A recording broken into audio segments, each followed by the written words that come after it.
Hi, I'm Donna Jordan from Jordan Fabrics. I'm very excited today because we're going to be making a pattern called Almost a Lone Star.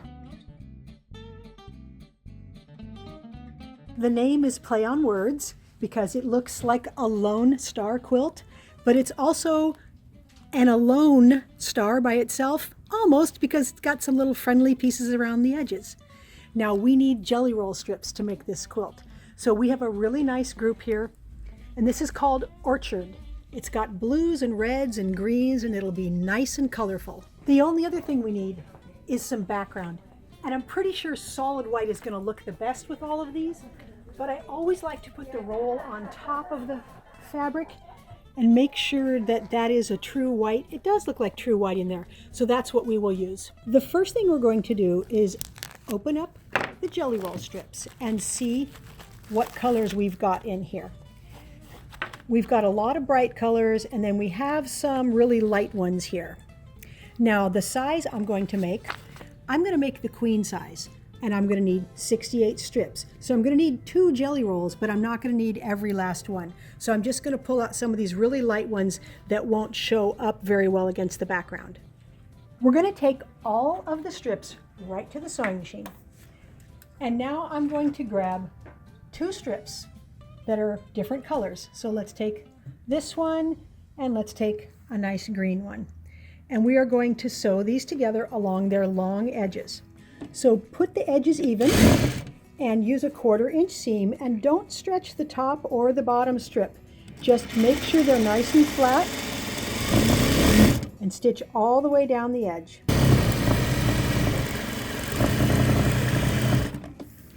Now we are going to open this up and we're going to finger press the seam to the right. So I'm just going to kind of open it with this part of my hand here, and then I'm going to draw my finger down that seam. And that's going to make this pretty flat, and it's going to make it really easy to iron it. So I'm going to finish this guy, then I'm going to take all the rest of my strips, 2 at a time, mix the colors up, and stitch them all just like this. Even though we finger pressed these, I'm still going to want to iron them. So I'm going to smooth it out, and then I'm going to use a dry iron, and then I'm going to use some steam also. And I do want to make sure it's pretty straight, so I like to take a big yardstick, any long straight edge, and make sure that you didn't iron it with a curve, because it's possible to get it distorted. So make sure it's nice and straight there. Now for some of our strip units here, we're going to take 2 of them, and I'm going to put them right sides together, and you'll notice the seam allowances are going in opposite directions, and I'm going to stitch down both sides here, again using that 1/4 inch seam and not stretching. Now that this is stitched on both sides, it's actually a tube, and we are going to use our strip tube ruler to cut this. Now if you don't have this ruler, the pattern will give you directions for cutting without it, but it's a lot easier and a lot more accurate if you do. So I'm going to go way down here, and I'm going to put the 5.5 inch line on the stitching line, not on the raw edge, on the stitching line, and I'm going to cut on both sides here.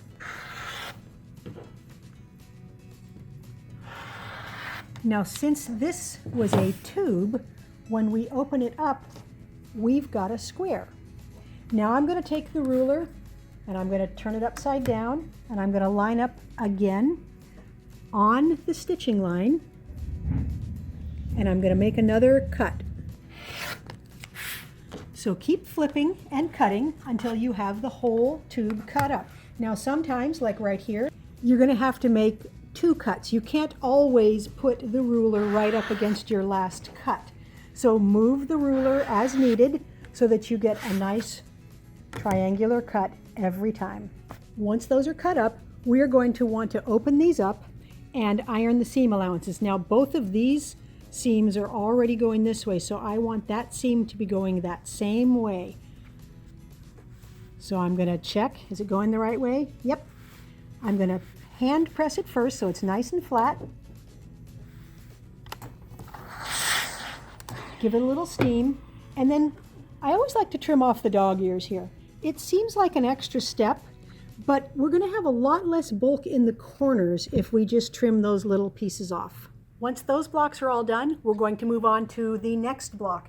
And for that, we are going to need some background fabric. So we need to cut some strips up here.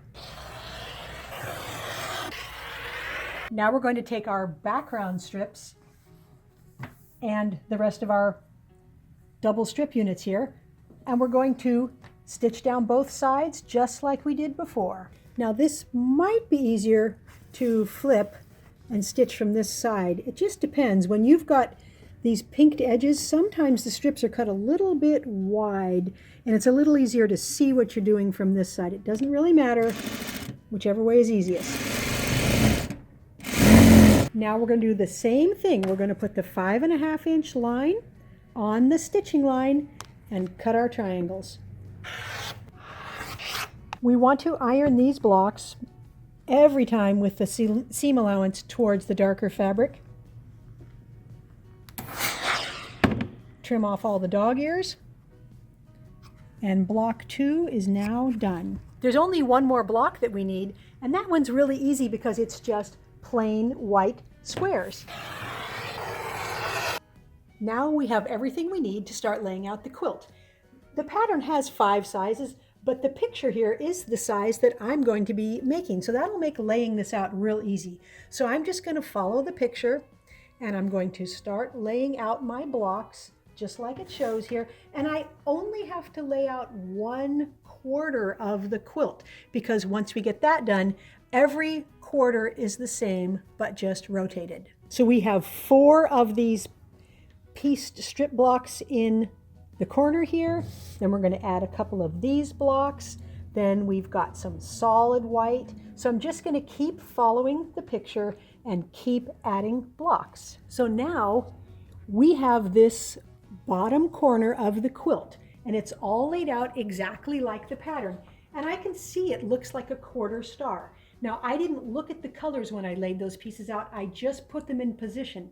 I'm probably going to want to trade some of the blocks around. So if you have too much blue over here, you can trade this block with the same kind of block. So this block and this block could be traded. You just need to be sure you put it back facing the same way, because I'm going to want to balance the colors a little bit. So I'm going to switch around, then I'm going to get this whole quarter stitched up, and then we'll make 3 more exactly the same. I have all of the patchwork done for the quilt, and now we need to pick out some borders. I could go with almost any color, but I really want to do a red. I think red will frame this very nicely. I have almost every fabric from the collection, so any of them would work because there's so many colors in here.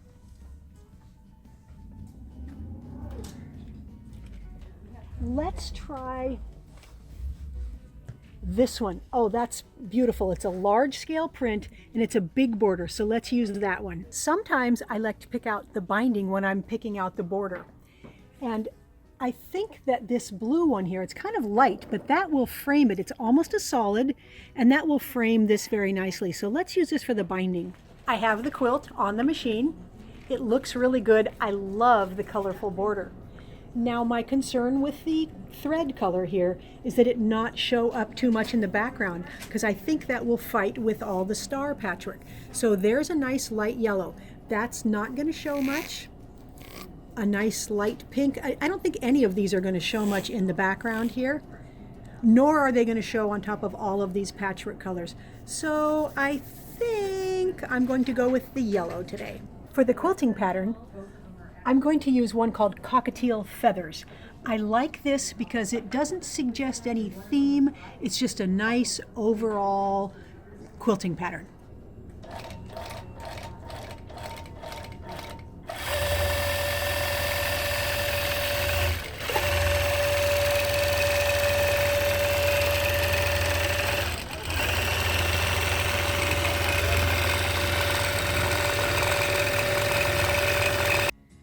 Take a look at this big, almost alone star.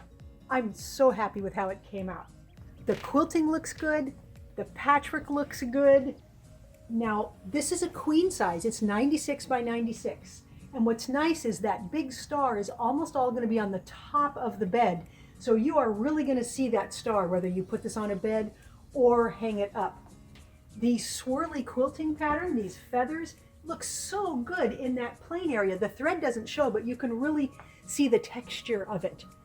Now each quadrant of the whole quilt is exactly the same. So that means we get this nice centered pattern right here. And that looks really good right in the middle of the quilt. On the back side, I used a nice floral print. And this is not from the same collection. It's not from the Orchard collection. I often do a backing that's a different print from a different collection, but I liked all the flowers in here.